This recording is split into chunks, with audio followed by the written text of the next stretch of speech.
USA ਨੇ ਆਪਣੀ Ukraine ਦੇ ਵਿੱਚ ਜਿਹੜਾ ਕੀਵ ਸ਼ਹਿਰ ਆ ਉੱਥੇ ਐਮਬੈਸੀ ਆ ਉਹ ਸ਼ਟ ਡਾਊਨ ਕਰ ਦਿੱਤੀ ਆ।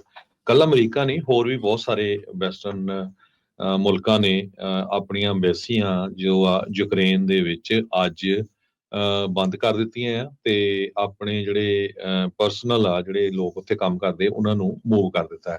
ਇਹ ਸਾਰਾ ਕੁਝ ਇਸ ਕਰਕੇ ਹੋਇਆ ਜਦੋਂ ਹੀ ਯੂਕਰੇਨ ਨੂੰ ਪ੍ਰੈਜ਼ੀਡੈਂਟ ਬਾਈਡਨ ਹੋਣਾ ਨੇ ਇਹ ਕਹਿ ਦਿੱਤਾ ਵੀ ਤੁਸੀਂ US ਮੇਡ ATACMS ਮਿਜ਼ਾਈਲ ਜੋ ਆ ਉਹ ਯੂਜ਼ ਕਰ ਸਕਦੇ ਆ ਰਸ਼ੀਆ ਦੇ ਅਗੇਂਸਟ। 1000 ਤੋਂ ਵੱਧ ਸਮਾਂ ਹੋ ਗਿਆ ਦੋਨਾਂ ਮੁਲਕਾਂ ਦੇ ਵਿੱਚ ਜਿਹੜੀ ਆ ਜੰਗ ਚੱਲਦੀ ਹੋਈ ਨੂੰ। ਸੋ ਹੁਣ ਇਹ ਸਾਰੇ ਕਾਸੇ ਤੋਂ ਇਹ ਲੱਗਦਾ ਆ ਵੀ ਅਮਰੀਕਾ ਵਾਲਿਆਂ ਨੇ ਇਹ ਕਿਹਾ ਵੀ ਸਾਨੂੰ ਖਤਰਾ ਆ ਵੀ ਲੜਾਈ ਹੋਰ ਵੱਧ ਸਕਦੀ ਆ, ਤੇ ਥ੍ਰੈਟ ਹੈਗੀ ਆ 에ਅਰ ਅਟੈਕਸ ਦੀ। ਇਸ ਕਰਕੇ ਅਸੀਂ ਆਪਣੀ ਐਮਬੈਸੀ ਬੰਦ ਕਰਨ ਜਾ ਰਹੇ ਹੈਗੇ ਆ।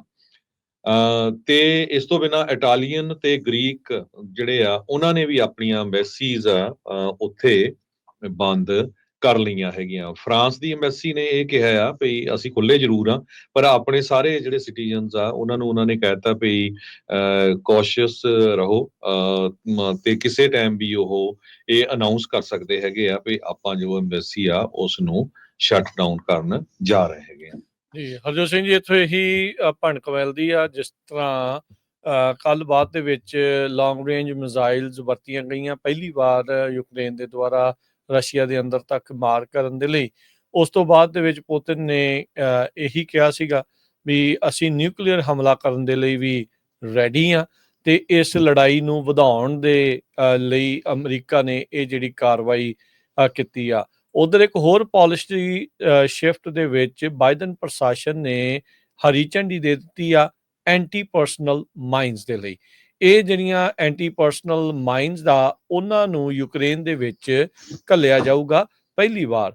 Secretary of defence Lloyd Austin ਉਹਨਾਂ ਨੇ ਅੱਜ ਇਸ ਚੀਜ਼ ਦੀ, ਇਸ ਖਬਰ ਦੀ ਪੁਸ਼ਟੀ ਕੀਤੀ ਆ। ਥੋੜੇ ਦਿਨ ਬਾਅਦ ਚ ਖਬਰ ਆਈ ਆ, ਜਾਂ ਕਹਿ ਲਓ ਵੀ ਪਾਲਿਸੀ ਦੇ ਵਿੱਚ ਚੇਂਜਸ ਆਏ ਆ, ਜਦੋਂ ਯੂਕਰੇਨ ਨੂੰ ਇਹਨਾਂ ਨੇ ਇਜਾਜ਼ਤ ਦੇ ਦਿੱਤੀ ਸੀ ਲੌਂਗ ਰੇਂਜ ਮਿਜ਼ਾਈਲਸ ਰਸ਼ੀਆ ਦੇ ਵਿੱਚ ਹਮਲਾ ਕਰਨ ਦੇ ਲਈ। US ਜਿਹੜਾ ਇਹ ਕਹਿ ਰਿਹਾ ਵੀ ਕੀਵ ਨੂੰ ਅਸੀਂ ਇਹ ਕਹਿ ਰਹੇ ਹਾਂ, ਇਹ ਦਿਸ਼ਾ ਨਿਰਦੇਸ਼ ਦਿੱਤੇ ਨੇ ਵੀ anti personnel mines eastern part of country ਦੇ ਵਿੱਚ ਜਿਹੜਾ ਰੂਸ ਦੇ ਨਾਲ ਲੱਗਦਾ ਆ ਉੱਥੇ ਹੀ ਵਰਤੀਆਂ ਜਾਣ, ਤਾਂ ਜੋ ਜਿਹੜੇ ਰਸ਼ੀਅਨ ਟਰੂਪਸ ਆ ਉਹਨਾਂ ਨੂੰ ਜਿਹੜਾ ਆ ਪ੍ਰੋਗਰੈਸ ਕਰ ਰਹੇ ਆ, ਜੋ ਯੂਕਰੇਨ ਵੱਲ ਨੂੰ ਲਗਾਤਾਰ ਵੱਧਦੇ ਆ ਰਹੇ ਆ, ਉਹਨਾਂ ਦੀ ਚਾਲ ਨੂੰ ਜਿਹੜਾ ਉਹ ਹੌਲੀ ਕੀਤਾ ਜਾ ਸਕੇ। ਸੋ ਇਸ ਦੇ ਵਿੱਚ, ਇਸ ਬੈਟਲ ਦੇ ਵਿੱਚ ਮਾਸਕੋ ਦੇ ਬਹੁਤ ਜ਼ਿਆਦਾ ਕਹਿ ਲਓ ਵੀ ਰਾਸ਼ੀ ਖਰਚ ਹੋਈ ਹੈਗੀ ਆ, ਜਿਸ ਦੇ ਵਿੱਚ ਇਹ ਵੀ ਦਾਅਵਾ ਆ ਵੀ ਰੂਸ ਦੇ ਬਹੁਤ ਸਾਰੇ ਫੌਜੀ, ਬਹੁਤ ਵੱਡਾ ਜਿਹੜਾ ਅੰਕੜਾ ਆ ਉਹਨਾਂ ਦੀ ਮੌਤ ਹੋਈ ਆ। ਰਸ਼ੀਆ ਦੇ ਉੱਤੇ ਲਗਾਤਾਰ ਦਬਾਅ ਹੈਗਾ ਆ। ਯੂਕਰੇਨ ਨੂੰ ਵੈਸਟ ਮੁਲਕਾਂ ਨੇ ਲਗਾਤਾਰ ਧਨ ਰਾਸ਼ੀ ਤੇ ਉਸ ਦੇ ਨਾਲ ਹਥਿਆਰ ਮੁਹੱਈਆ ਕਰਾ ਕੇ ਰੂਸ ਦੇ ਨਾਲ ਲੜਨ ਜੋਗਾ ਅਜੇ ਤੱਕ ਛੱਡਿਆ ਆ। ਤੇ ਇਹ ਦੋ ਵੱਡੀਆਂ ਜਿਹੜੀਆਂ ਚੇਂਜਸ ਆ ਹੁਣ 1000ਵੇਂ ਦਿਨ ਦੇ ਉੱਤੇ ਲੜਾਈ ਦੇ ਇਹ ਆਈਆਂ ਨੇ। ਇਹ ਲੜਾਈ ਇਸ ਨੂੰ ਹੋਰ ਜ਼ਿਆਦਾ ਗੰਭੀਰ ਕਰੂਗੀ, ਹੋਰ ਜ਼ਿਆਦਾ ਇਹ ਤੇਜ਼ੀ ਦੇ ਨਾਲ ਲੜਾਈ ਅੱਗੇ ਫੈਲੇਗੀ। ਇਹ ਜਿਹੜੀ ਗੱਲ ਦੇਖਣ ਵਾਲੀ ਰਹੇਗੀ। ਲੌਂਗ ਰੇਂਜ ਮਿਜ਼ਾਈਲਸ ਤੋਂ ਬਾਅਦ anti personnel minus Ukraine Russian border ਦੇ ਉੱਤੇ ਯੂਕਰੇਨ ਨੂੰ ਲਾਉਣ ਦੀ ਇਜਾਜ਼ਤ ਜਿਹੜੀ ਆ ਉਹ ਹੁਣ ਦੇ ਦਿੱਤੀ ਗਈ ਹੈਗੀ ਆ।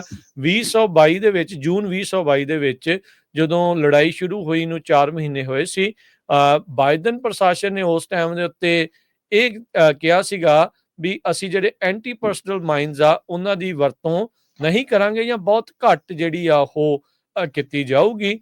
ਤੇ ਹੁਣ ਕਹਿੰਦੇ ਵੀ ਇਸ ਤੋਂ ਪਹਿਲਾਂ ਜਿਹੜਾ ਟਰੰਪ ਪ੍ਰਸ਼ਾਸਨ ਇਹਨਾਂ ਦੇ ਉਲਟ, ਇਸ ਚੀਜ਼ ਦੇ ਉਲਟ ਸੀਗੇ, ਉਹ ਵਰਤਣ ਦੀ ਇਜਾਜ਼ਤ ਦਿੰਦੇ ਸੀਗੇ, ਫਿਰ ਇਹਨਾਂ ਨੇ ਘਟਾ ਦਿੱਤੀ ਤੇ ਹੁਣ ਜਾਂਦੇ ਜਾਂਦੇ ਇਹਨਾਂ ਨੇ ਐਂਟੀ ਪਰਸਨਲ ਮਾਈਨਸ ਆ ਉਹਨੂੰ ਦੁਬਾਰਾ ਹਰਜੋਤ ਸਿੰਘ ਜੀ ਵਰਤਣ ਦੀ ਇਜਾਜ਼ਤ ਦੇ ਦਿੱਤੀ ਆ। ਲੱਗਦਾ ਆ ਲੜਾਈ ਹੋਰ ਵੀ ਜ਼ਿਆਦਾ ਹੁਣ ਭਖਣ ਜਾ ਰਹੀ ਆ।